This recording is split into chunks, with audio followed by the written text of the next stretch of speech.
प्रेम से बोलिए सच्चे दरबार के।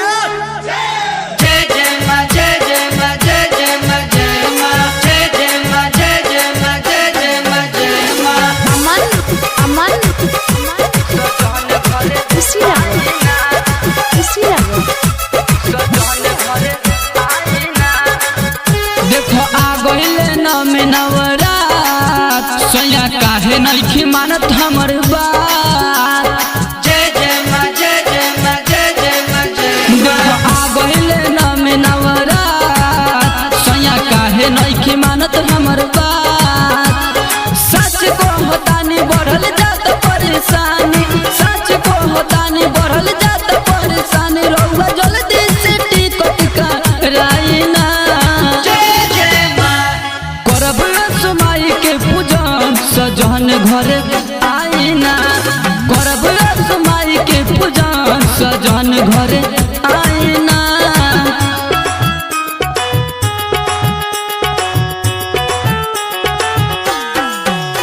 सजन घरे आईना। सजन घरे आईना।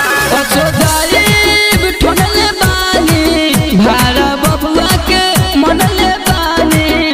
हम सोचले इहे बानी संगे जइती दोनों जानी। जय जय मां जय जय मां जय जय मां जय मां। असोदाई बिठोनले बानी भारा बबुआ के मनले बानी।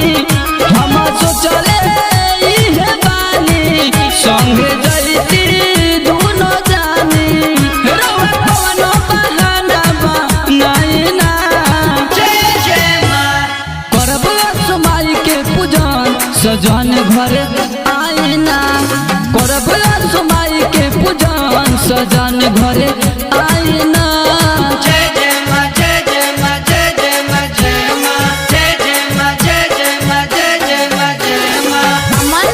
अमन खुशी लागो खुशी लागो घरे आ गइले पर दोपहर भात विशाल सनेहिया आ चंदन के साथ। बेरू बिरजुन कुंदन गइले मैया के भजन सुना। जय जय मां जय जय मां जय जय मां जय। घरे आ गइले पर दोपहर भात विशाल सनेहिया आ चंदन के साथ। बेरू कुंदन बिरजुन गइले मैया के भजन सुना। सैया बबलू हमके अब तर पाइना। जय जय मां करब सुमाई के पूजन सजन घरे आईना। करब सुमाई के पूजन सजन घरे आईना। जय जय मां जय जय मां जय जय मां जय। देखो आ गइले नमे नवरात सैया काहे नइखी मानत हमर बात। सच को होतानी बढ़ल जात परेशानी, सच को होतानी बढ़ल जात परेशानी। रउआ जल्दी से टिकट कराइना। जय जय मां करब सुमाई के पूजन सजन घरे आईना। करब सुमाई के पूजन सजन घरे